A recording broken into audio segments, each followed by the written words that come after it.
Sebentar, ini saya okekan dulu ya. Dia bilang begini. Ini buku ya, ini bukan kata-kata saya. Kalau yang tadi itu kata-kata saya. Ingatlah bahwa ada jauh lebih banyak orang miskin daripada orang kaya. Tapi kamu tidak menyaksikan mereka semua terlihat lebih murung dan lebih khawatir daripada orang kaya. Ini kata si buku ini, ya. Bahkan saya curiga mereka justru lebih bahagia karena lebih sedikit hal-hal yang bisa mengganggu pikiran mereka. Coba kita amati orang-orang kaya.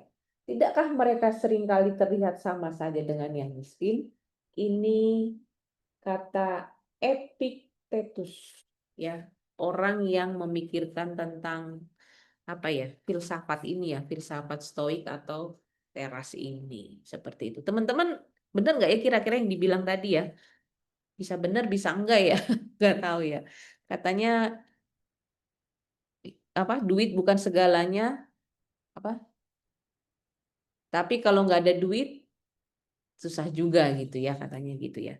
Nah, saya ingin tahu teman-teman yang sudah baca atau sudah beli, kenapa pengen beli buku ini? Pasti ada apa? Ada alasannya lah, atau karena mau ada book club. Tapi mungkin ada yang sudah pernah membaca buku ini sebelum ini gitu loh. Pengen tahu ya. Kalau saya cerita sedikit.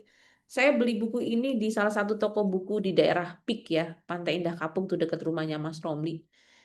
Saya beli buku ini awalnya karena saya melihat pengantarnya, penulisnya adalah Dr. A. Setiowibowo. Mungkin teman-teman pernah tahu Romo Setio. Ih, gila, Ya, saya jadi penasaran. Tahu ya Zahid ya? tahu. Gitu. Karena sebenarnya saya nggak agak apa ya, orang udah lama ngomong stoik gitu ya, tapi saya belum pernah pengen baca gitu. Tapi gara-gara saya lihat pengantarnya ini Romo Setio, saya jadi pengen baca gitu kan. Terus ditambah lagi saat itu sebenarnya memang ada sedikit latar belakang kondisi emosional pribadi saya juga lagi up and down gitu ya. Oh, kayaknya ini bisa nih gitu ya, karena apa namanya, buku ini dibilangnya adalah apa, untuk membantu orang-orang supaya ya little bit happier atau menjadi lebih tenang hidupnya seperti itu. Yang lain mungkin pengen tahu kenapa teman-teman beli buku ini. Bang Miftah tertarik dengan judulnya. Mas Sai, kayaknya udah open mic. Iya, Hmm, saya pertama kali dengar Stoik itu dari anak saya. oke. Jadi dia kirim status, Pak, coba baca ini. Dia Mhm, kirim apa kayak kirim apa ringkasannya gitu. oke. Saya pasti belum mudeng, nah terus mulai cari di Instagram. Nah di Instagram tuh ada siapa tuh yang kalau nggak salah Romo juga, depannya belakangnya Lawalata gitu. Mhm, Dia bilang dia bilang bagus banget kalimatnya. Hidupnya cukup rasakan yang apa yang terasa, kemudian nikmati. Kendalikan apa yang bisa kamu kendalikan, dan itu lakukan. Itu cukup itu aja dia bilang. mhm. Dia dulu tuh punya problem ketika dia kuliah di Jerman, dia punya problem masalah masalah yang bertumpuk-tumpuk dan nggak bisa diselesaikan dan akhirnya sampai drop out dia. Nah Ya, begitu pulang Indonesia dia ketemu Stoik, itu dia bisa selesaikan. Nah baru itu setelah itu baru saya cari bukunya gitu. Nah oke. ternyata emang buku itu tuh berkaitan langsung dengan problem saya. Jadi saya pernah 2018 tuh punya problem dengan masalah penanganan bencana gitu. Jadi Oke. di tengah-tengah bencana gempa di Lombok itu saya Mhm. punya problem sama pemerintahnya gitu, yang lamban, yang lelet, yang komplain gitu, yang juga menyengsarakan masyarakat. Tuh saya sampai marah tuh, dan kemarahan itu sampai ke hati gitu. Oke. Dan akhirnya sampai saya capek dan akhirnya kena beban psikologis dan sampai didatangkan psikolog dari UI. Nah psikolog dari UI cuma bilang gini, Bapak cukup lakukan apa yang menjadi tanggung jawab Bapak, yang bukan tanggung jawab Bapak biarkan, abaikan. Mhm. Dari situ plong saya gitu. Dan ternyata emang intinya tadi dimulai memahami tentang dikotomi mengendalikan apa yang bisa kita kendalikan itu Mas Mbak. Sai, jangan dibocorin banyak dulu Mas Sai ya. Oke. Oke. Jadi memang pertama direkomendasikan sama anaknya gitu, tapi kayaknya relate gitu ya, apa berhubungan Ya. dengan dirinya Mas saya sendiri. Yang lain pengen dengar kenapa sih teman-teman baca buku ini, apa apa ya, kalau istilah anak sekarang FOMO gitu ya. Fear of missing out gitu. Karena rame-rame nih, lagi rame nih buku gitu. Yang lain mungkin boleh tahu. Viral, bener kata Nisa, karena viral. Oke, yang lain mungkin Ada nggak yang pengen cerita kenapa baca buku ini atau beli, paling nggak beli walaupun belum dibaca? Silakan. Buku ini cocok untuk yang baperan. Wah, berat nih Mas Bang Miftah. Oke. Feby kayaknya udah baca deh Feby. Kenapa Feby beli buku ini Feby? Mbak, Coba Feby cerita. kenapa ya? Karena waktu itu lagi Jauh kecil makan-makan banget suaranya. ini terdengar nggak? Hmm. Bener ya? Karena dulu itu disuruh sama teman buat terus jadi baca aja sih karena kamu sebenarnya hatinya tuh bergoncang-goncang terus. Jadi aku baca buku ini dia katanya tenang, katanya gitu sih kata teman-teman. Akhirnya aku baca bukunya gitu. Feby ngomong apa tadi ya? Aku maaf saya nggak jelas. Ya, putus. Kedengeran ya? Suaranya Hah? melayang. Suaranya melayang benar ya Mas saya. Aku menangkapnya dibilang sama teman, terus Feby goyang-goyang, maksudnya? Ganti-ganti ada yang goyang. Maksudnya goyang-goyang, jiwanya lagi goyang-goyang gitu maksudnya Feby. Oh dia Iya, lagi. waktu itu Mm-mm. habis putus, habis break up lah Mm-mm. gitu. Akhirnya saya Oh putus cinta. betul, Oke, betul. oke. Terus Mm-mm. disuruh sama teman, suruh baca buku itu katanya. Buat biar hatinya aman, hatinya tenang gitu. Karena takutnya si Feby ini suka geruda-geruduk kan. Mm-mm. Ya, suka gonjang-ganjing gitu orangnya kan. Nah, katanya biar tenang hatinya, bacanya buku itu. Gitu. Oh, Gitu. awalnya gara-gara itu ya, akhirnya Feby cari Iya. buku itu gitu ya. Oke, baik. Aku pengen dengar dari yang lain teman-teman, boleh dong. Nah, kenapa sih mesti nyari-nyari buku ini gitu ya? Beli buku ini, pasti setiap kita punya alasan pribadi gitu. Mas saya tadi sudah, ada lagi kah? Mudah-mudahan nanti saya bisa dapatkan, Bu. Saya di Oh, belum ya? pulau Mm-mm. Gimana pulau-pulau Kak? terluarnya NTT. Tapi Jadi sudah pernah dengar tentang buku ini Kak Frankie? eh, judulnya belum pernah, tapi tentang Epictetus ya. Yep. Ya, saya pernah nonton YouTube yang bercerita tentang kata-kata beliau Oh, tentang stoik itu. Hanya kan kalau punya buku kan lebih enak dari kalau lewat YouTube terus kan habis pulsa kita. Beli bukunya, beli bukunya kan kemana aja kan bisa dibawa.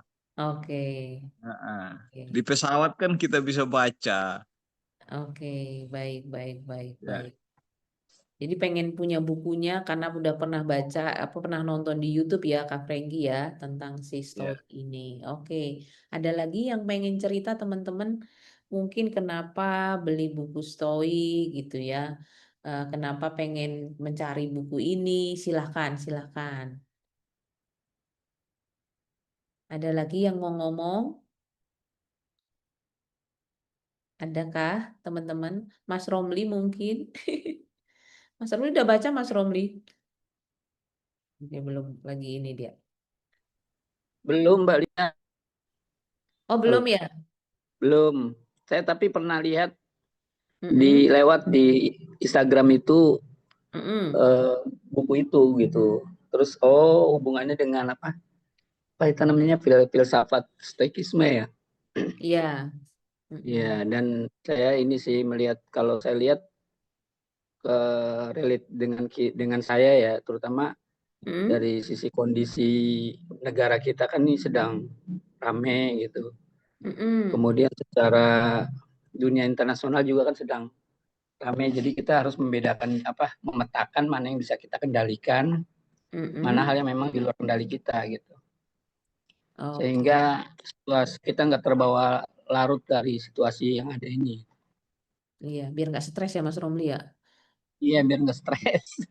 Kalau di kalau dipikirin malah pusing sendiri ya kitanya ya gitu ya. Oke. Iya, Oke, baik baik. Terima kasih Mas Romli. Baik, teman-teman, terima kasih ya karena setiap teman-teman punya cerita masing-masing apa namanya yang sudah punya atau yang masih ingin punya gitu ya.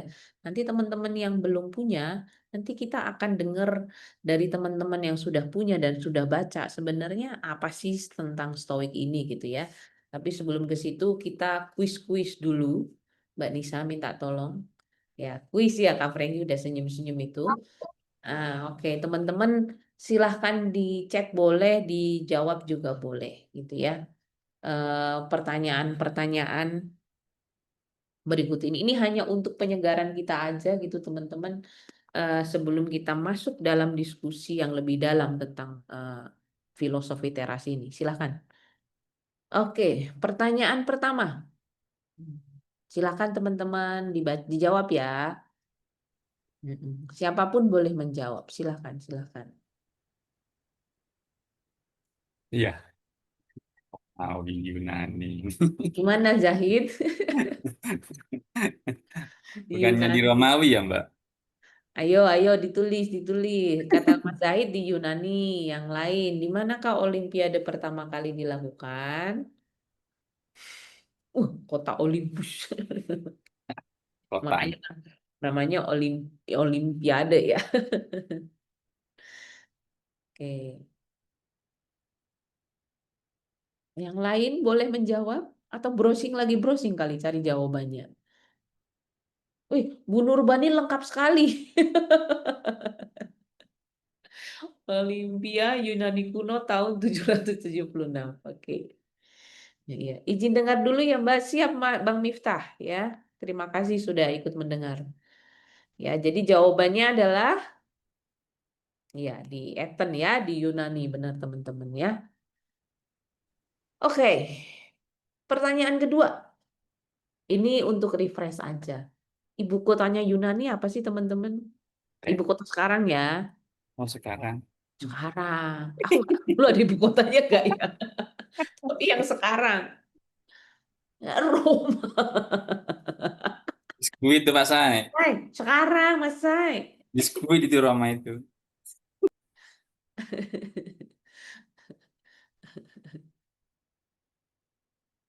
Ada yang bilang Olympiakos. Oke, baik Pak Zulhan, nggak apa-apa Pak. Ya, ibu kota yang sekarang adalah menurut AI apa teman-teman? Pak Zulhan ketawa. Iya, Athena ya teman-teman ya. Athena jawabannya ya. Oke. Oke. Ini hadiahnya adalah tersenyum masing-masing di kursinya sendiri-sendiri teman-teman ya. Dengan Athena ini bahasa jawaban-jawaban. Madura nih, Mbak dia. Kenapa? Athena ini bahasa Madura. Artinya? Hatinya. Oh, Hatinya itu hatinya. Athena. Oh, ati gitu ya kalau bahasa Jawa Iya, ya. Oh, hati. Hati oke. kita, hati kita. Hati kita ya. Kita perlu nanya tuh Athena artinya apa tuh ke orang Jepang ya. Oke, oke, oke. Sama dengan bahasa Mandar. Oh, Nah, apa itu itu, ya Kak? maksudnya Kak Dharma. Dharma, iya. Betul Kak. Samandar ya. Bahasa Mandar, bahasa Sulawesi ya. Oke. Atenya hatinya. Oh, sama, sama. Memang Samandar kan, Madura kan tinggal hilangkan konsonan aja.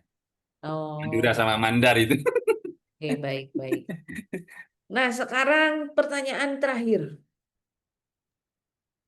Teman-teman Waduh. silakan. Ini waktu sekolah belajar kan? Iya. Ada tuh sering diomongin yang pertama. Aristoteles, Plato, siapa Heeh. lagi itu? Itu yang Banyak. trio yang terkenal zaman dulu tuh. Ini Aristoteles, Plato, apa ini siapa? Nah, depannya satu lagi. Oh, Mas Sai jago nih Mas Sai. Ini nggak pakai browsing Socrates. kan Mas Sai? Yang pertama Socrates. Oke, baik. Tapi kalau filosofi teras sendiri teman-teman mungkin udah baca ya, yang udah baca ya. Siapa sih penggagasnya? Boleh nggak? Ini. Marquis. Marcus Aurelius ya. Marcus Aurelius. Oke, ada lagi nggak sih? Tapi Marcus Aurelius ini kan dia belajar dari siapa gitu? Oh iya, belajar dari Hills, para kaum Toa, Pak. Belajar pada kaum Toa. Iya. Ada sih sejarahnya nanti teman-teman baca sendiri ya. Kita nggak lagi mau nginiin ini ya apa namanya. Tapi filosofi teras ini, saya cuma mau bilang gini sih, supaya kita dalam halaman yang sama gitu ya. Nanti teman-teman baca di sini sejarahnya siapa yang ini. Jadi ada dua aktor yang cukup sering diomongin di dalam buku filosofi teras ini. Namanya adalah Seneca dan Epictetus. Bener nggak ya Mbak Erlin atau Anissa? Dua orang ini yang paling banyak dibahas oleh si penulis buku. Diskusinya sambil didampingi ChatGPT. Ya. Jadi ada dua tokoh ini gitu ya. Nah, kalau teman-teman baca nanti ya, jadi sebenarnya filosofi teras ini bukan bahasa bahasa ininya orang taunya stoik ya, bahasa sekarangnya stoik atau stoa gitu ya. Tapi dia itu bukan agama gitu ya. Tapi kalau Romo Setio membahasakannya kayak way of life. Way of life bahasa Indonesianya apa ya? eh Jalan hidup, cara hidup gitu ya, Cara nilai hidup, lebih cara hidup. laku hidup yang apa namanya menganut nilai-nilai tertentu yang bisa membuat kualitas hidup kita menjadi lebih baik. Seperti itu. Nah, sekarang saya ingin dengar dari teman-teman yang membaca. Apa yang teman-teman pelajari dari buku ini? Setiap orang akan berbeda-beda. Silakan. Nanti teman-teman yang belum baca bisa menyimak dan bisa nanya lebih lanjut apa maksud dari yang disampaikan oleh Bu Erlin mungkin atau Mbak Anissa mungkin atau Feby mungkin. Boleh langsung nanya gitu ya. Jadi kita nggak lagi training bukan, tapi kita lagi ngobrol saja gitu supaya teman-teman mungkin maksudnya apa itu gitu. Boleh silakan. Siapa yang ingin mulai cerita apa yang paling dipelajari dari buku filosofi teras ini? Silakan. Bebas siapa aja.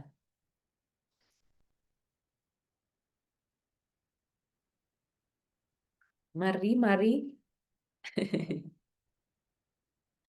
Mas Sai sih tadi udah sempat ada bocoran dikit. Boleh dilanjutkan Mas Sai bocorannya. Oh itu tentang pengendalian diri itu Mbak, dikotomi. Tapi maksudnya gimana? Mungkin bisa lebih dalam Mas Sai nanti. Mas Robli nanti boleh baca resensinya dan boleh menceritakan apa yang didapat. Silakan Mas Sai. Iya, jadi yang saya baca tuh baru sampai ke bagaimana kita bisa mengendalikan diri pada yang bisa kita kendalikan. Yang bisa kendalikan kita kendalikan, yang tidak bisa kendalikan kita pasrahkan gitu. Intinya begitu. Dan kalau kita bisa lakukan itu sebenarnya kalau dalam ajaran agama kita saya tuh lebih pada ini Mbak, lebih pada berprasangka baik gitu. Oh. Berprasangka baik karena tidak semuanya memang dalam kendali kita. Nah, yang tidak dalam kendali kita itu kita pasrahkan tapi dalam kerangka filosofi berprasangka baik. Bahasa Islam itu husnudon gitu. Dia lawan dari berprasangka buruk, suudon gitu.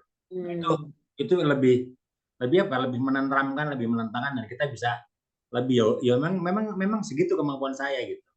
Jadi lebih bisa menerima diri gitu, tidak menyalahkan diri sendiri tapi juga tidak menyalahkan pihak lain baik Tuhan maupun sesama dan alam gitu. Kira-kira gitu Mbak. Ada nggak sesuatu hal dalam diri Mas Sai yang akhirnya Mas Sai bisa bisa terima dengan tadi nilai-nilai stoik itu? Kalau boleh tahu sih. Banyak Mbak. Jadi mungkin contohnya. Contohnya misalnya ya itu yang tadi saya alami langsung kan. Ketika misalnya saya menghadapi satu penugasan, terus di penugasan itu saya menghadapi berbagai macam orang yang memang di luar kendali saya, itu memang luar biasa karena tidak semua orang bisa sejalan dengan kita gitu.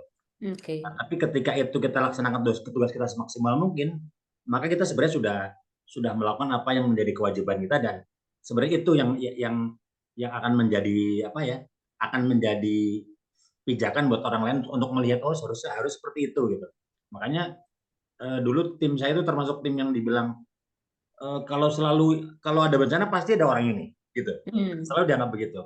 Karena kita memang datang duluan kemudian kita tidak beda-bedain. Satu hal yang kita bilang bahwa kita hanya berpihak pada mereka yang paling lemah. Jadi kalau misalnya ada 10 orang korban bencana maka kita akan cari yang paling lemah siapa dan akhirnya mereka sepakat. Ini yang paling lemah yang dua ini kita tolong dan mereka sepakat. dan mereka juga akhirnya menerima. Jadi tadi memang apa ya, mengajarkan mereka untuk bagaimana kita berpihak pada yang lemah dulu, yang kita selamatkan dulu, itu lebih penting gitu buat mereka, dan itu buat yang lain juga merasa oh iya memang harusnya begini gitu. Jadi di samping tadi misalnya kita bisa mengendalikan diri, kita juga menerima bahwa memang mereka ya begitu. Kalau bukan begitu bukan mereka gitu. Oke. Makanya saya heran kalau kalau sampai hari ini banyak orang yang justru begitu kok malah bisa jabat lagi gitu. Malah bisa dapat bintang Mahaputra misalnya kan. Kan sakit hati dia. Oke, oke, oke. Berarti kalau dari Mas Sai ngalamin ya, maksudnya apa yang dimaksud di buku itu tentang dikotomi kendali. Mungkin teman-teman ada yang ingin kita bahas sedikit aja tentang kendali ini. Mungkin ada yang membaca hal yang sama, ingin menambahkan pendapatnya gitu ya tentang kendali-kendali ini yang ada dibahas di dalam buku Stoik ini gitu. Silahkan. Atau ingin menanggapi boleh, silahkan. Kak Franky mungkin sepertinya mau bicara, silahkan. Kalau buka kacamata kan segar. Oke. Jadi ini pengalaman. Saya lihat dan baca di buku lain eh, tentang stoik, Ya. tentang berprasangka baik, tentang Mhm. keheningan dalam situasi eh, dunia atau maupun lingkungan saat ini. Memang saya coba praktekkan. Ya. Artinya berprasangka baik terhadap mungkin sesama yang ya saya nggak bilang juga nggak baik. Artinya saya pernah diliputi masalah. Mhm. Eh, di dalam masalah itu eh, saya harus menjadi solusi. Oke. Artinya baik di dalam keluarga saya, baik keluarga besar maupun lingkungan.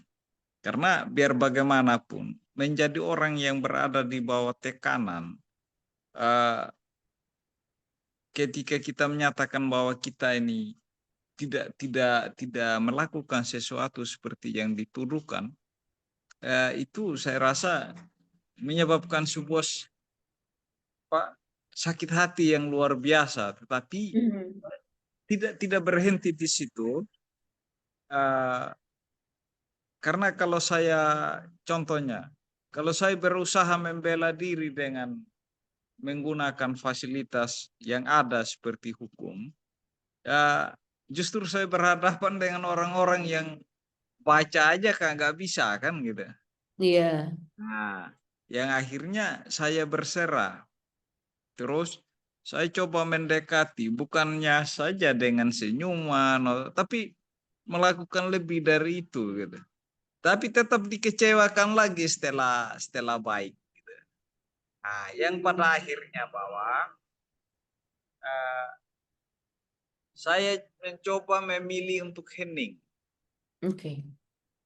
memilih untuk netral, yang walaupun kadang ada rasa kecewa, artinya sudah disakiti, eh, terus dibaikin, terus disakitin lagi kan gitu.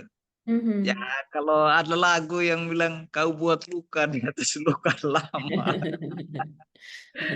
Jadi ya, itu yang artinya ini saya tidak hanya sekedar baca. Ya. Nah, tetapi apa yang saya baca dan saya lihat bahwa itu baik, saya akan coba lakukan. Ya. Nah, di dalam melakukan itu tidak semudah itu ternyata. Mhm. Nah, di dalam agama saya itu membutuhkan suatu ketenangan atau penyerahan diri secara total. Mhm. Uh, ya, mungkin saya tidak tahu di agama saudara-saudara yang lain.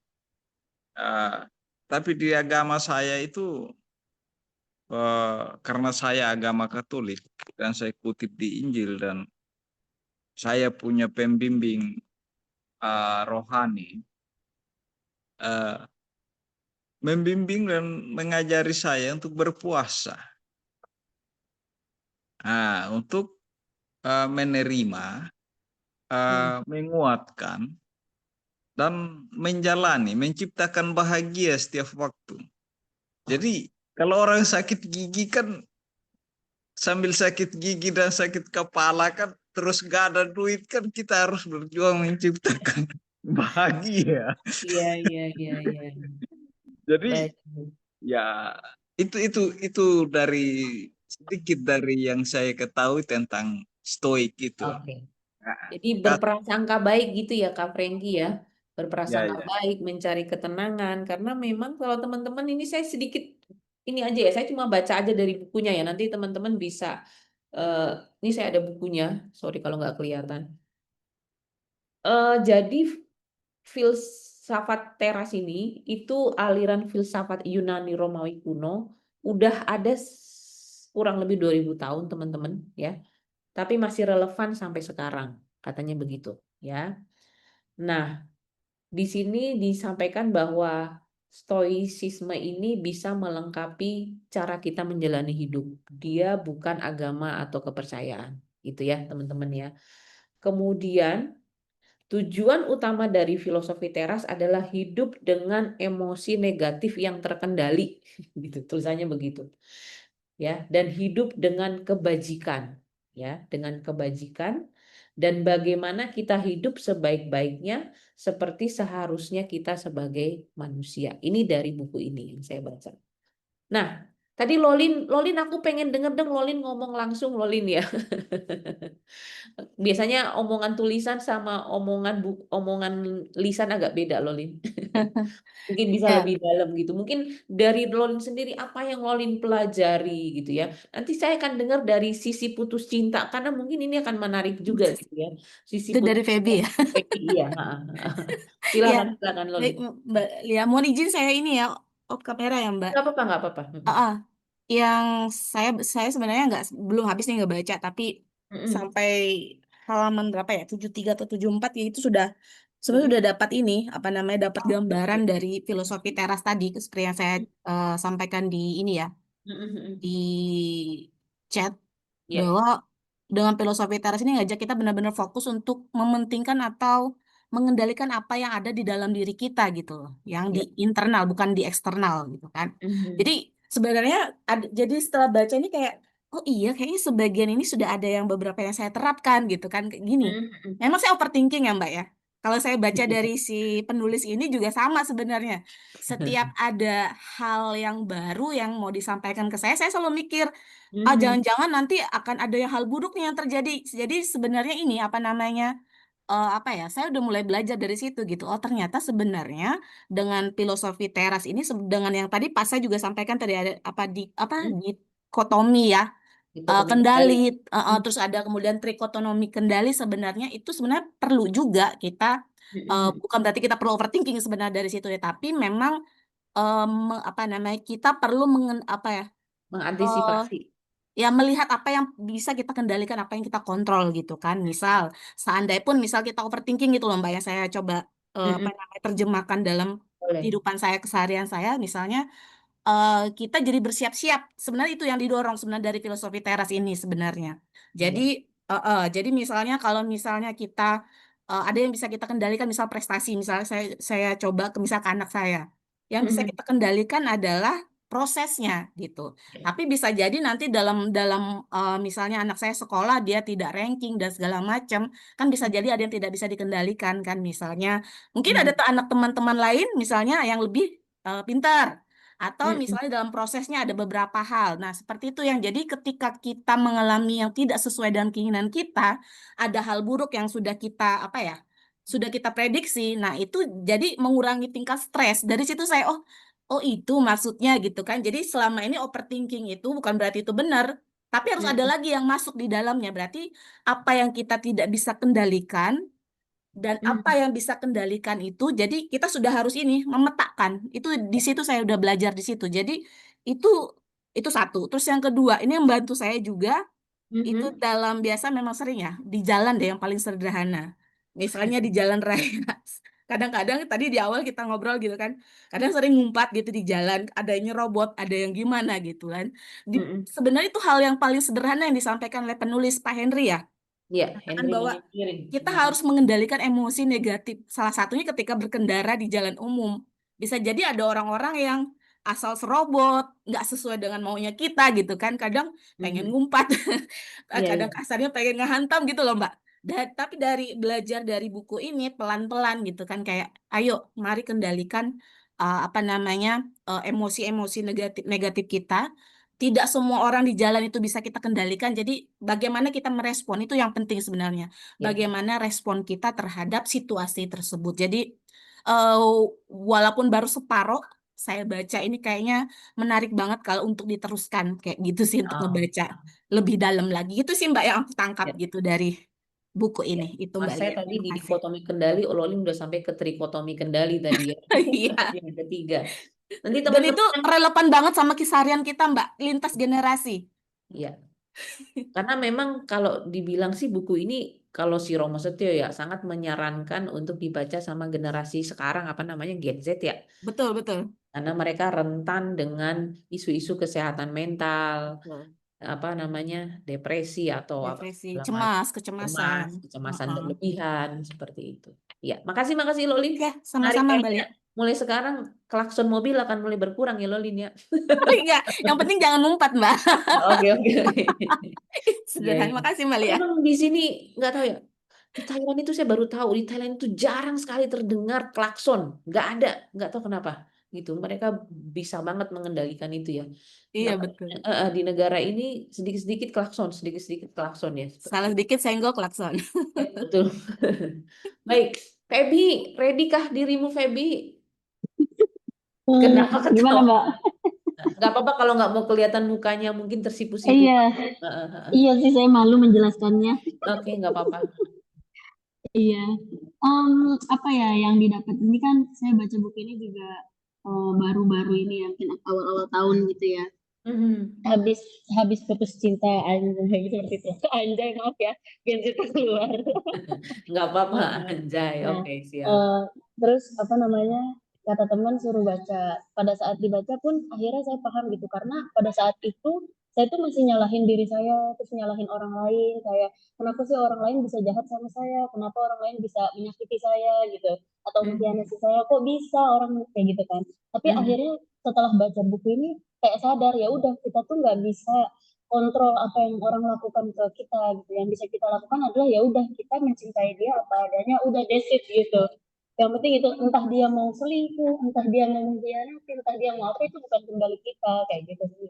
Itu yang aku dapetin sih dari dan akhirnya sekarang kepikirannya ya udah berarti sekarang yang bisa aku lakukan adalah memperbaiki diri aja gitu. Jangan menyalahkan diri sendiri, jangan lebih overthinking, jangan baperan lagi kalau misalnya ada apa namanya suatu hal tidak usah sampai dipikirkan kayak depannya bakalan gimana ya udah let it go aja tuh agak susah kalau kalimat let it go nggak let it be itu pada saat itu susah banget buat diaplikasikan cuman sekarang ini alhamdulillahnya setelah mungkin banyak baca dan banyak ngobrol dengan orang lain let it go dan let it be ini mungkin bisa ya udah akhirnya ya udah emang begitu jalannya gitu ya kita nggak bisa kontrol orang lain yang bisa kontrol ya udah diri kita aja gitu. Yang penting kita selalu baik sama orang lain itu sih sebenarnya. Nice. Mantap ya, bener ya, emosi negatifnya terkendali. Zahid senyum-senyum. Ayo Zahid mau ngomong, ayo ngomong Zahid, silakan Mas Zahid. Iya Mbak. Katanya Kalau keren itu, silakan. saya sih betulnya baru belajar ya Mbak, baru belajar juga. Ya. Dan yang ini menurut saya orang baru belajar itu menurut saya sudah bisa merasakan buku itu kalau silaturahmi tatap muka ya Mbak. Tapi kalau buku itu ada sebuah pendapat mengatakan sefiksi-fiksinya buku itu senyata-nyatanya kenyataan gitu. Jadi saya membaca Berat buku apa itu, gitu kata-kata. Terus? ya soalnya aku gini, kok baca buku ini kok kayak ditampar gitu ya Mbak di awal. Gila nih. Terus? Terus Mbak Lia tadi memancing gitu. Kalau langsung dikonfirmasi kepada kejadian nyata yang saya alami saat ini gitu ya. Sederhana nih ya Mbak, kebayang ya Mbak sama Mbak Lia juga. baru 9 tahun dikaruniai putra sama Allah Mhm. dengan segala ketidaksiapan menjadi seorang bapak, orang Mhm. tua, kan Mhm. banyak perbedaan nih, Mbak. Merawat anak, nggak bisa makan ini, Bu, nggak bisa masih makan. Jadi pertengkaran tiap waktu merawat anak itu menurut saya kayaknya tiap detik bertengkar, Mbak. Ya, di buku ini mengatakan kamu tuh bertengkar tiap hari, berperang tiap detik bahkan gitu katanya Romus waktu di awal. Gila nih buku ini kayaknya nampar. Kena dong ke hati ya. Waduh Iya. gitu ya. Terus Terus. gimana Rom? Saya sampai bertanya gitu. Terus Heeh. terus kenapa saya baca ini? Coba baca lagi pelan-pelan. Kan saya Mhm. belajar dari beberapa teman-teman yang sering baca katanya kalau kamu belum paham ulangi lagi di depan baca lagi gitu. Jadi kadang satu lembar tuh agak selesai gitu karena tidak mampu memahami gitu. Tapi Mhm. eh, benang merahnya adalah iya ya. Coba kamu berposisi menjadi sudut pandang orang lain itu. Jangan mementingkan pendapatmu. Bahasa buku itu kalau tidak salah begitu. Iya, Oh iya. iya, jadi tidak hanya dirimu, ini sudut pandang saja. Mhm. Bagaimana kamu menginterpretasikan, sehingga bagaimana dirimu itu mempersepsikan. Gitu. Jadi kalau kamu punya pendapat belum tentu diterima, orang lain, istri saya mengatakan, enggak, beli ini aja. Bagi saya itu kan tidak recommended, karena saya tahu. Tapi istriku Mhm. tidak tahu. Kalau saya langsung motong, Mbak, nggak boleh ini. Kan kayak saya rasa tidak menghormati dia gitu ya di depan toko lagi kan berdebat gitu ya Mbak, ketimbang akhirnya saya harus berdamai. Oh iya nggak apa-apa, nantilah sampai rumah saya sampaikan apa sih kekurangannya produk ini. Sudah, saya beli nyampe rumah dicoba dikonsumsi, ada efek tuh Mbak pada anak. Nah, itu yang Mhm. saya sampaikan kemarin itu sebetulnya itu tuh. Cuman kalau di depan toko kita bertengkar itu lucu kataku. Nah, itu saya rasa ternyata saya belum diterit menjadi seorang bapak dan suami gitu loh. Itu Mbak Lia garis besarnya. Terima kasih. Berarti dirimu jadi, mau nanya boleh nggak? Pertengkarannya Boleh, boleh. berkurang nggak sekarang? Ya, berubah Mbak. Jadi Oh, eh, berkurang ya? berkurang. Jadi begini menurut saya pribadi Mbak, Heeh. berdamai dan kompromi dengan keadaan itu lebih penting lah daripada a priori. Kalau Hmm. kita ingin hidup bahagia itu bukan masalah kita harus sempurna, tetapi bagaimana kita bertahan Ya. dengan ketidaksempurnaan itu. Menurut saya itu sih, Mbak. Jadi lama-lama kalau saya tidak berkomentar tetapi memberikan contoh, mending begini aja. Jadi dengan perilaku, istri saya akan ngikut. Oh, dia ngikuti pelan-pelan. Tersipu malu kalau, oh kok sudah ngikut ini, dia tersipu malu tuh kalau saya ngomong begitu. Tetapi kalau Nah. saya menyalahkan dia itu kan saya rasa kok suami nggak bisa menyayangi istri gitu. Itu saya Mbak gitu.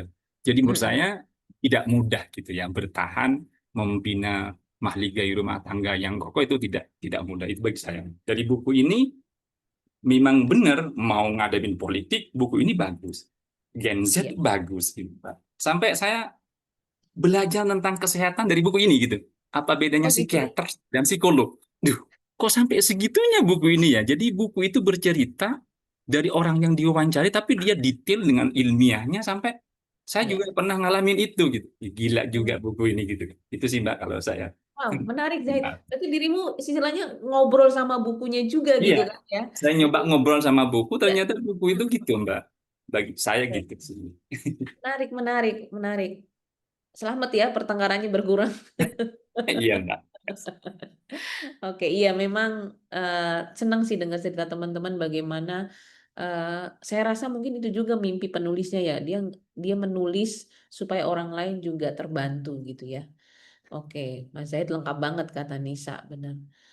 Ada lagi teman-teman yang mau cerita nanti saya akan tanya ke teman-teman yang belum membaca gitu ya. Dari cerita teman-teman ini yang udah baca dan udah menyampaikan apa yang teman-teman dapat gitu ya. Nanti saya akan tanyakan itu. Oke. Siapa yang udah baca dan yang mau cerita? Mas Romli tadi udah baca resensinya, nggak apa-apa Mas Romli boleh cerita. Ada nggak ini Mas Romli? Atau ada lagi yang lain teman-teman? Ini ada Mas Alpin dari mana nih? Kuala apa ini? Halo Mas Alvin, ini di mana nih channelku? Hidup selaras dengan alam, kata Bang Miftah. Oke, baik. Nanti sambil teman-teman memikirkan ya, apa yang teman-teman mic-nya nggak bisa. Oke, nggak apa-apa Bang Miftah. yang teman-teman yang belum baca, tapi dari percakapan kita hampir sekitar 1 jam ini gitu ya, apa yang teman-teman bisa dapat gitu ya, kita nonton videonya Bang Mongol stres berikut ini. Minta tolong Anissa. Yang pertama nih saya, yang itu.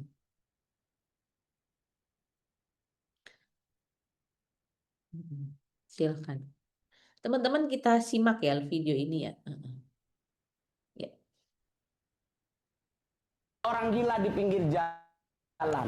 Mereka makan di mana? Di tong sampah. Pernah kita dengar berita orang gila kena diabetes? Pernah kita dengar orang gila kena serangan jantung? Mereka mah santai, meninggal aja. Kita yang hidup sehat cuy, ngoseng sayur nggak pakai minyak kelapa, pakainya minyak zaitun. Tiap hari makan buah, minum susu. 42 tahun stroke. Ya, hidup umur panjang itu simpel. Terletak pada yang namanya hidup ini dijalanin, bukan dipikirin. Orang gila di pinggir jalan. Makasih Mbak Nisa. Teman-teman, apa pesan yang ingin disampaikan oleh Mongol di sini, teman-teman?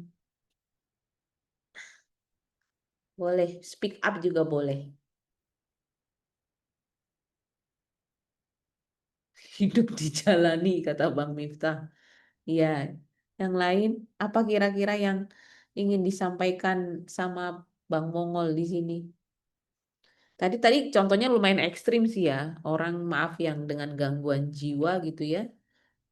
Makan tapi nggak pernah sakit gitu. Jangan overthinking, benar kata Mas Sai gitu ya.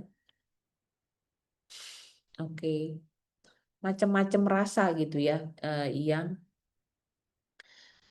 dialami manusia gitu ya. Tadi kayak si Mongol tadi. Udah jaga kesehatan tapi nggak jaga pikiran. Ujung-ujungnya bisa sakit juga seperti itu. Ada Stroke. yang kenapa, Zahid? Bisa stroke, Mbak. Iya. Ada nggak yang ngalamin? Hidup jangan terlalu diambil pusing, betul Bu Darmawati. Ya. Ngalamin sangat menjaga kesehatan, makanan semua dijaga, tapi sakit juga. Ada, Mbak. Pernah saya di posisi itu. Pernah di posisi itu. Dan kuncinya kenapa Mas Zahid kalau boleh tahu? Seperti Mbak Lia bilang, akhir 2022 itu. Gitu. Jangan jengkel dengan semua perilaku orang gitu ya. Iya. Gitu. Jadi contohnya, ya itu tadi, katanya Bang Mongol. Gitu ya. Semua kita, jadi apa ya, jangan overthinking. Iya, ya biasa-biasa aja lah. Tapi menurut aku tuh, memang kesehatan itu bukan pola makan, tapi pola pikir. Itu aja sih. Iya. Bang Alvin, banyak orang sehat tapi hidup seperti orang gila. Maksudnya apa itu Kak Alvin? Itu Boleh keren. ngomong Kak Alvin? Ini menarik nih pendapatnya ini. Halo Kak Alvin, bisa open mic kira-kira? Ibu Fazirah dari Udi Worowatu ini dari mana ya Bu ya? Udi Worowatu tuh dari mana Kak?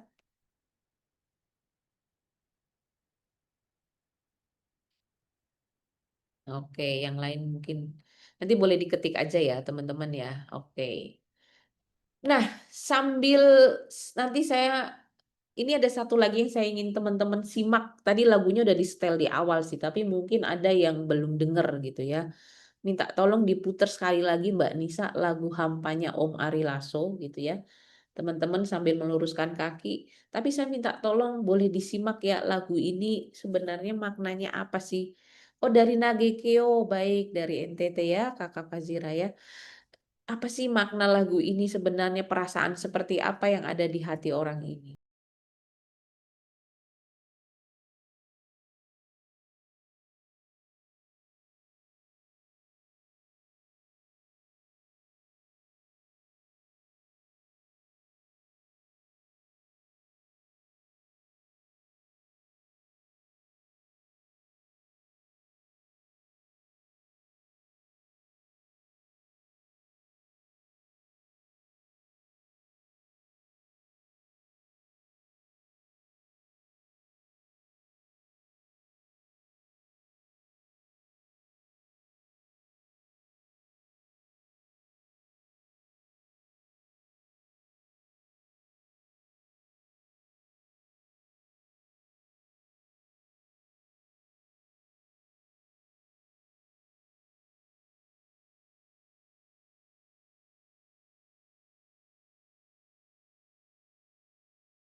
Ciri khas Pak Bur.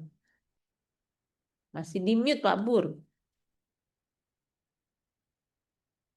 Oke. Ya, Ini halo Pak Mbak Sulhan. Lia. Halo Halo Pak Mbak Bur. Lia.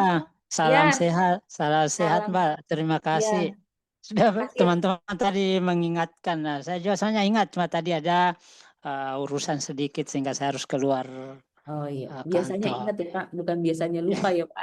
Makasih loh Pak Bur udah datang. Oke Mbak, terima kasih Nanti banyak. Pak Bur, nanti Kesempatan. saya mau tanya Pak Bur tadi sempat dengar diskusi kita nggak sih Pak Bur? Enggak Mbak. Oh, oke, baik, nanti nggak Iya, apa-apa ya. Oke. iya. Pak Sulhan, halo Pak Sulhan. Kita ingin mendengar suara Bapak. Halo Pak.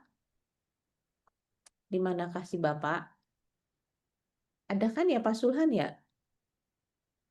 Oh, ada nih. Dari Sepit Pak, dari Lombok Timur.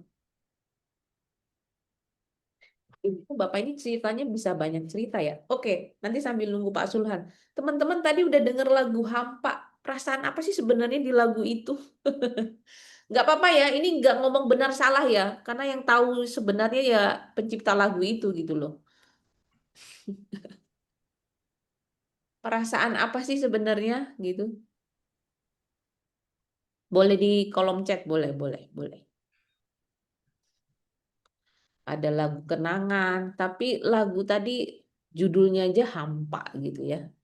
Biasanya kan Mbak, orang menciptakan sesuatu ataukah misalnya baik itu menulis, baik itu lagu atau mungkin sifatnya karya yang berupa fisik itu kan terinspirasi. Nah, inspirasi itu dari mana? Bisa dari internal diri mereka atau eksternal. Nah, kalau menurut saya nih Mbak, lagu eh, sangat mungkin inspirasinya dari apa yang pencipta itu rasakan ataukah ada pengalaman yang mungkin tidak bisa dilupakan sehingga diabadikanlah dalam bentuk lagu. Ya, seperti itu yang Oh, baik. saya pahami selama ini, Mbak. Pak Bur Ya, berusaha menyelami, oh ini jangan-jangan pengalaman penulisnya gitu ya. Oke, ya. oke. Baik. Ada Seperti lagi? kita kan pustakawan juga, Mbak, kan menulis ya. Menulis itu kan apa yang kita alami. Berarti itu salah satu bukti bahwa kita sebenarnya banyakkan menulis karena ada yang kita alami. Nah, ada memang kita tulis karena pengalaman orang ataukah sifatnya bisa menginspirasi, ya itu bisa juga. Tapi kalau lagu saya rasa dari apa namanya penciptanya atau pengalamannya, apalagi hampa Mbak ya, mungkin bisa Oke. jadi apakah pikiran yang hampa, perasaan yang hampa ya. Perasaannya lagi Atau hampa ya kedua Pak Bur. ya, oke Mbak. Ya, Makasih itu Pak Bur. Ada lagi ya. mungkin yang lain? Saya termasuk suka lagu ini. Karena menurut saya selain melodinya yang enak ya, nada-nadanya cukup enak didengar telinga gitu ya. Walaupun mungkin kata-katanya rada gimana. Yang lain mungkin Kenangan indah dari sosok orang yang susah dilupakan gitu ya. Oke. Hampa itu ada tanda-tanda galau gitu teman-teman ya. Nah, tapi kalau tadi Om Mongol yang tadi kan kita sempat lihat ya. Nanti kita akan gabung-gabungkan nih dengan stoik gitu ya. Kita ngelihat ke serpihan-serpihan yang beragam ya. Ada lagu, ada pengalaman pribadi teman-teman gitu kan ya. Ada juga dari buku. Belajar untuk move on kata Bang Miftah. Thank you Bang Miftah. Tapi di lagu tadi kelihatan nggak sih move on-nya? Saya nggak tahu ya. Gitu ya. Entah Gitu. di mana katanya.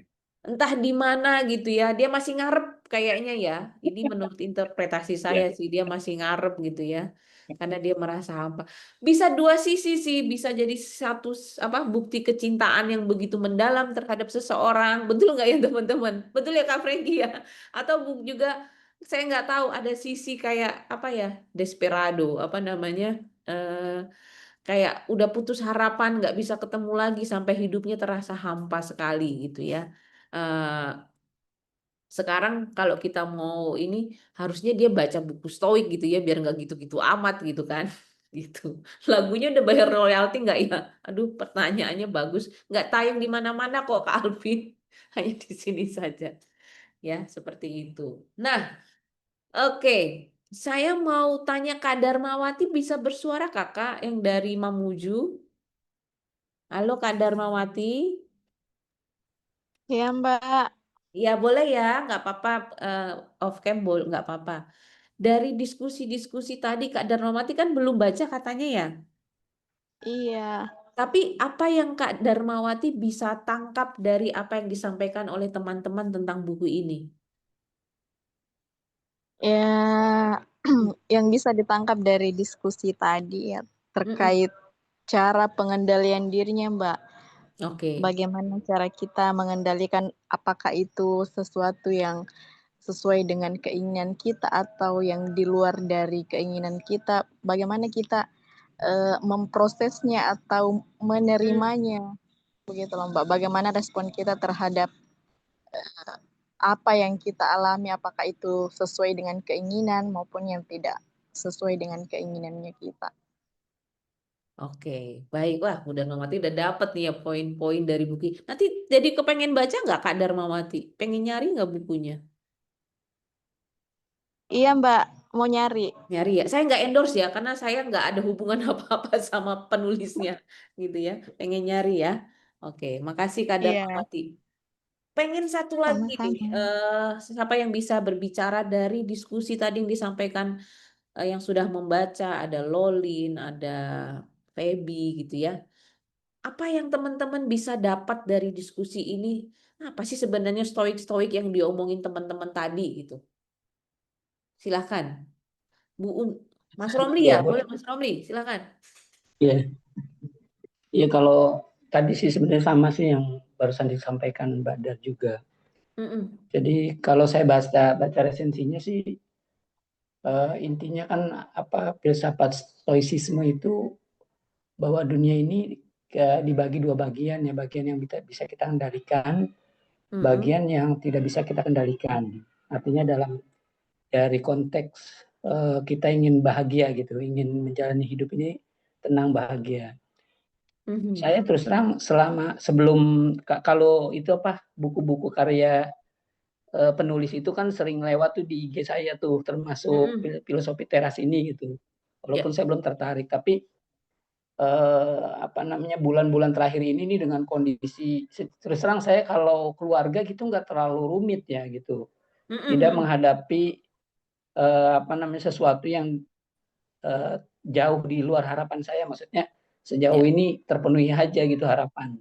Tapi Mm-mm. ketika kita memperluas ruang interaksi kita ke masyarakat ya dalam lingkup masyarakat tetangga kiri kanan gitu ya, kemudian masyarakat yang lebih luas lagi Indonesia gitu, saya seringkali kok begini gitu ya Indonesia kita gitu ya.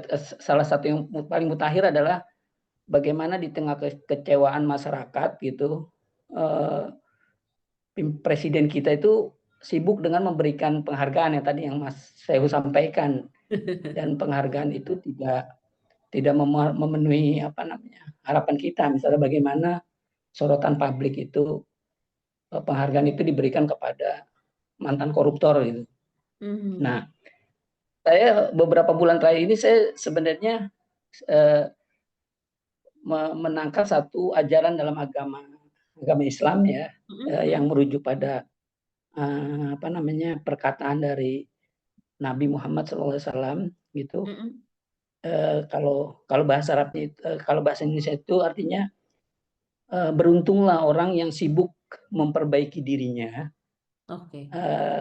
Dan tidak sibuk dengan aib dan kekurangan orang lain gitu.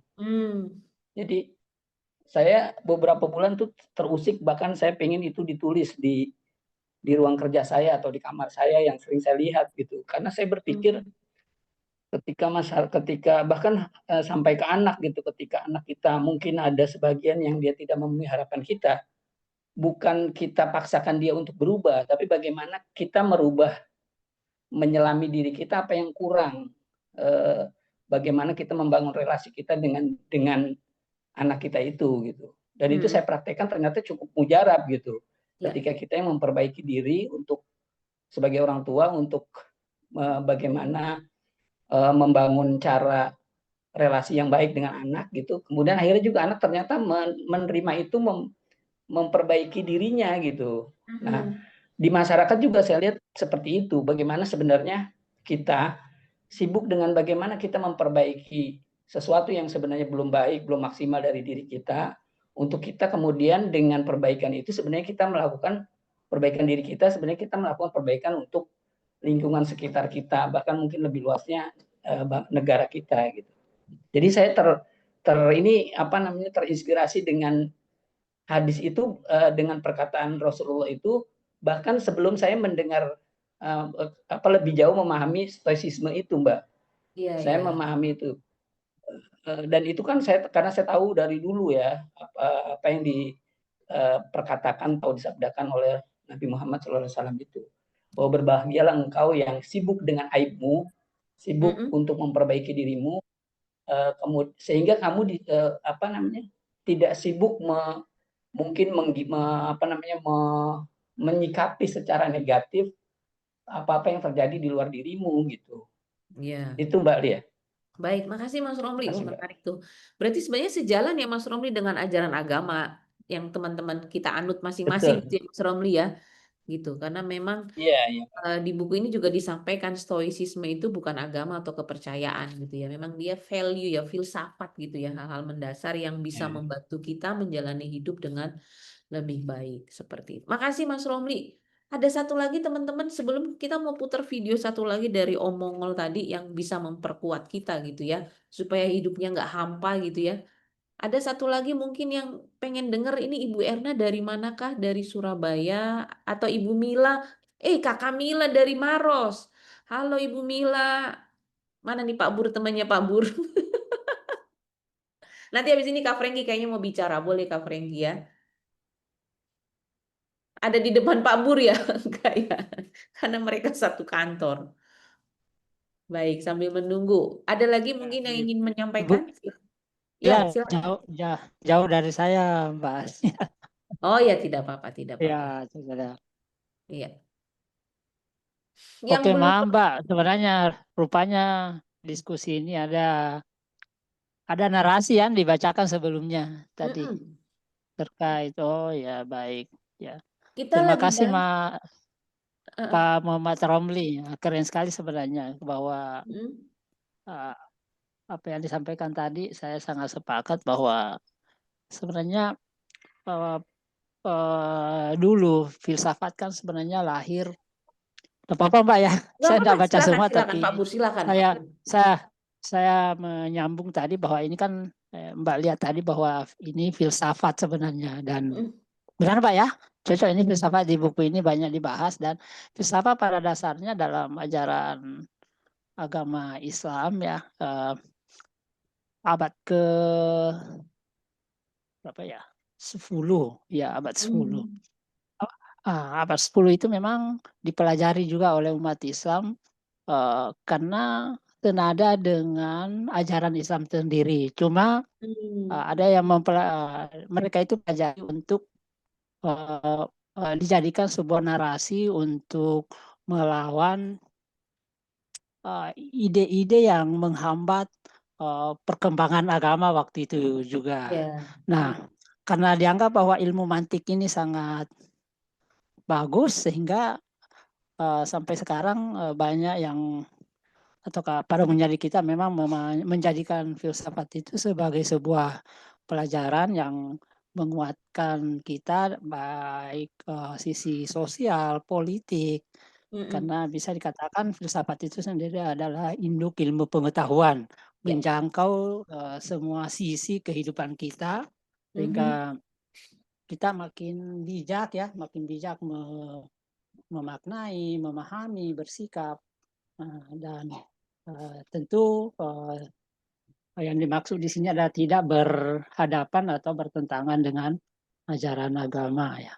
Mungkin itu untuk sementara. Keren sekali saya rasa pengantar juga dari Pak Romli tadi dengan Mbak Lia. Terima kasih Mbak. Terima kasih Pak Bur sudah menguatkan ya bahwa memang filsafat itu induk dari ilmu pengetahuan yang kita pelajari ini juga hari ini teman-teman kita masing-masing pribadi punya pilihan ya. Jadi itu apa namanya, apakah kita akan adopsi dari apa yang kita baca atau tidak itu ya, itu kembali ke diri kita masing-masing. Kita juga yang berhak memberikan penilaian gitu ya, apakah ini cocok buat saya, apakah ini akan saya lakukan, itu kembali ke diri kita masing-masing. Jadi tidak ada ini harus atau tidak harus seperti itu teman-teman ya.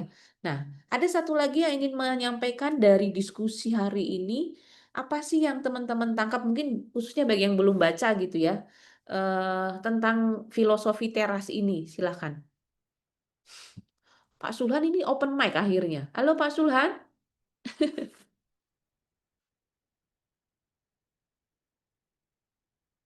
Oh, mungkin beliau sedang tidak bisa berbicara.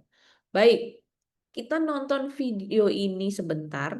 Nanti setelah itu Mbak Nisa lanjut dengan lagunya Ari Lasso yang kedua, tapi nggak sampai selesai ya. Kita akan dengarkan sebagian dari lirik lagu yang Misteri Ilahi. Silakan. Yang Bang Mongol dulu ya.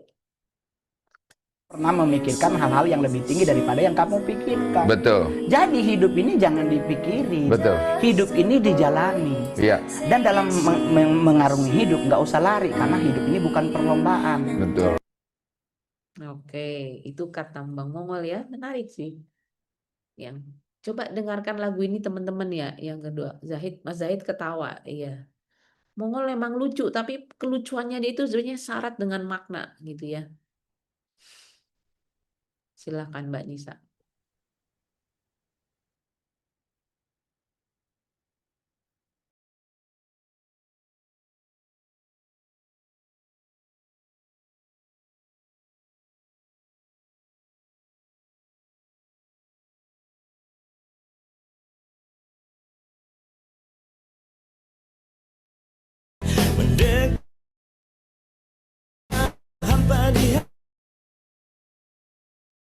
Suaranya putus-putus ya Nisa ya. Maaf.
Udah dikecilin Kak. Oke, silakan.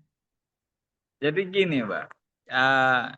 Menurut saya ya, Ya. menurut saya, makna yang saya tangkap dari pesan Mongol bahwa hidup ini dijalani bukan perlombaan. Ya. Artinya hubungannya dengan filsafat teras atau filsafat stoik ini bahwa sama lagu ini bahwa FOMO itu saat ini artinya ikut-ikutan sangat luar biasa pengaruhnya lewat media sosial. Ya, contohnya. Tapi di dalam FOMO itu ada juga yang baik. Ya. Nah, jadi nggak mesti yang nggak baik. Tapi contoh FOMO yang baik itu, ya di daerah saya, dulunya belum ada pedagang. Ya ada sih pedagang kecil-kecilan ada. Tapi kebanyakan dikuasai oleh pedagang apa. Tetapi karena FOMO, kepingin hidup lebih baik, akhirnya banyak yang jadi pedagang. Nah, akhirnya terbentuklah kelompok-kelompok kecil wirausaha. Itu kan artinya menjalani gitu. Artinya menjalani sesuatu yang baik yang terkesan FOMO, ikut-ikutan gitu. Nah, ada hal lain lagi. Dulu di tempat saya itu menjumpai petani hortikultura nggak ada. Hampir nggak ada. Petani tradisional musim tanam ya dia olah lahan tanam terus nanti bersihin panen ya udah segitu-gitu aja. Tetapi dengan perkembangan zaman banyak yang menekuni itu. Pertanian hortikultura, begitu pula peternakan modern. Tetapi ya nggak apa-apa kalau kita ngomong kekurangannya. Nah, ikut-ikutan galau. Artinya kayak gini, ada FOMO yang nggak baik.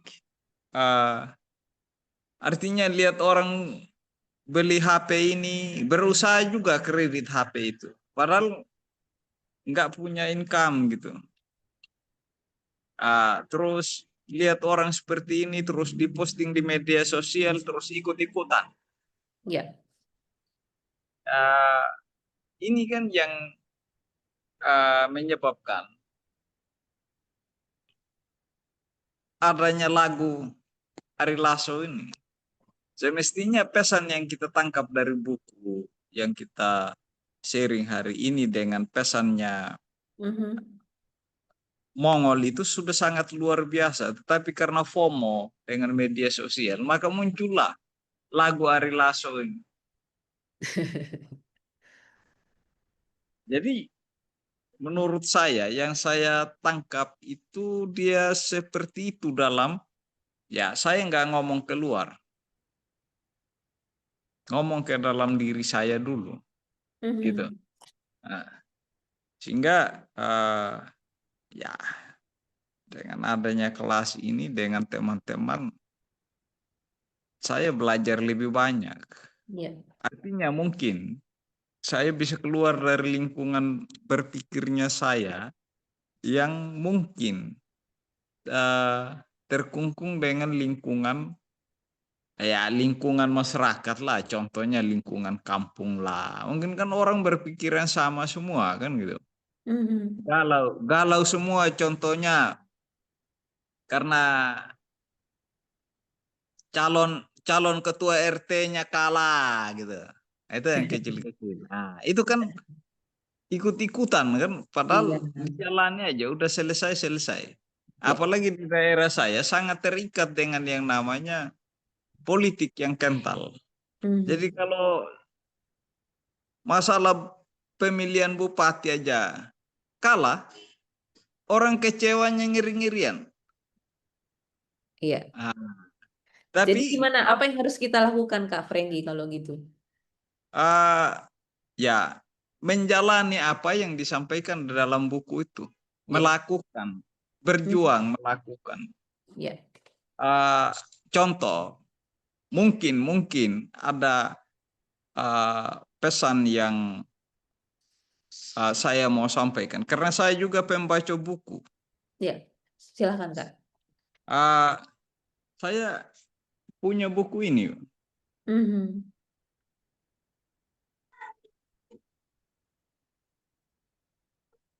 Artinya ini judulnya komunikasi jiwa, jalan menuju kehidupan yang bermakna. Artinya bahwa di tengah FOMO, di tengah hiruk pikuk dunia, kita butuh ketenangan. Ya. Nah, butuh ketenangan, menjalani, menikmati. Gangguan akan tetap ada. Gangguan mungkin dari dalam diri atau lain sebagainya karena faktor pekerjaan dan lain-lain. Ya seperti yang saya guyon tadi, saya mau tertawa sakit gigi. Kan itu kan berat toh. Nah, jadi pesan yang saya tangkap dan jalan keluarnya ya, sekalipun sakit saya harus tertawa. Ya. Nah, sekalipun saya punya masalah, selama saya bisa merangkak, saya akan merangkak. Sekalipun saya di tempat tidur nggak bisa bangun, tapi saya masih bisa berpikir. Ya. Baik. Nah, jadi saya rasanya itu saja. Itu menurut saya loh, Mbak. Baik, baik. Nah, Ya. terima kasih ya, Mbak. Terima kasih Kak Frankie. Teman-teman, saya senang ini di chat juga bahasanya udah mulai bahasa-bahasa filsuf nih teman-teman ya. Bu Lein Hartatik mengatakan hidup terus berjalan dengan keadaan yang berubah-ubah. Hari ini kita sedih, besok kita bahagia, datang silih berganti. Kita harus berbuat sebaik mungkin untuk menjalani hidup di situasi apapun. Makasih ya Bu Leni ya. Bu Erna juga, kehidupan ini semua harus dijalani, mengalir seperti air. Luar biasa teman-teman, terima kasih untuk pendapatnya. Kalau mau ngomongin stoik, bisa panjang teman-teman ya. Tapi saya berusaha supaya kita nggak mengelor, kita tepat waktu sesuai dengan waktu yang disepakati gitu ya. Karena saya belajar dari orang-orang Jerman kenapa mereka maju, karena mereka sangat hormat dengan waktu. Jadi kalau jam sekian disepakati, mereka akan sepakati itu, selesainya disepakati jam berapa mereka akan menyepakati itu, karena ternyata ini yang pernah saya dengar ya, orang Jerman tuh punya pemikiran, punya satu nilai mengatakan kalau dia telat itu seperti dia sedang mencuri dari Tuhan. Itu pemahaman mereka gitu ya, sehingga dia selalu berusaha untuk sangat ini dengan waktu itu. Jadi mohon maaf kalau kita nggak bisa panjang-panjang teman-teman, tapi saya ingin menutup dengan ini. Filosofi teras ini bukan berarti kita pasrah begitu saja, istilahnya gitu ya, pasrah tidak melakukan daya apapun, tapi ini membantu kita untuk bisa mengelola respon kita terhadap situasi yang mungkin tidak sesuai dengan apa yang kita harapkan, seperti itu. Dan di buku ini saya share ada 3 disiplin yang akan bisa membantu kita teman-teman semua. Yang pertama adalah disiplin of desire, mendisiplinkan keinginan. Ya, jadi kita harus bisa mengendalikan keinginan, ambisi dan nafsu kita. Kemudian disiplin yang kedua adalah disiplin of action, yaitu disiplin tindakan atau perilaku bagaimana kita berhubungan dengan orang lain. Dan yang terakhir adalah disiplin of judgment. Jadi disiplin menyangkut kemampuan kita, tadi seperti Mas Romli sampaikan, mengendalikan opini, interpretasi, dan value. Jadi tidak mudah untuk menghakimi keadaan, menghakimi orang lain, tapi lebih fokus untuk bagaimana kita merespon dengan baik terhadap situasi dan kondisi di sekitar kita. Jadi seperti lagu berikut ini dari The Beatles, teman-teman, saya akan tutup dengan lagu ini, judulnya Let It Be gitu ya. Biarlah terjadi gitu ya, let it be gitu ya. Apa yang memang harus terjadi, tapi kita bukan berarti pasrah, tapi berarti kita bisa mengendalikan respon kita dengan baik sehingga kita kualitas hidupnya tetap terjaga dengan baik. Terima kasih teman-teman semua untuk hari ini. Selamat membaca bagi yang belum ya, karena kalau mau diskusi akan lebih panjang lagi teman-teman silahkan cari di toko buku, baca. Kalau ingin sharing boleh nanti di waktu-waktu yang ke depan. Terima kasih semuanya teman-teman. Selamat sore, selamat melanjutkan aktivitas teman-teman kembali. Terima kasih banyak. Boleh kita foto bersama sebelum ditutup? Silahkan dibuka kameranya. Yuk kita foto dulu. Yang bisa buka kamera, silahkan buka kamera. Ya. Halo Bu Sandi, Foto dulu ya. Tanya Asin. Ya. Itu yang satu. Ya.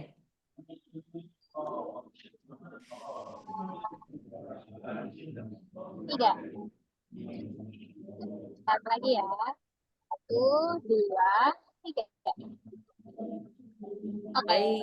Terima kasih teman-teman. Semoga bermanfaat diskusi hari ini. Tetap semangat, tetap positif, sehat selalu. Salam Bermanfaat semuanya. sekali, Mbak. Terima kasih. Selamat sore. Wassalamualaikum warahmatullahi wabarakatuh. Mother Mary comes to me, speaking words of wisdom, let it be. Terima kasih Mas Romli, Pak Pur, Mas Dani,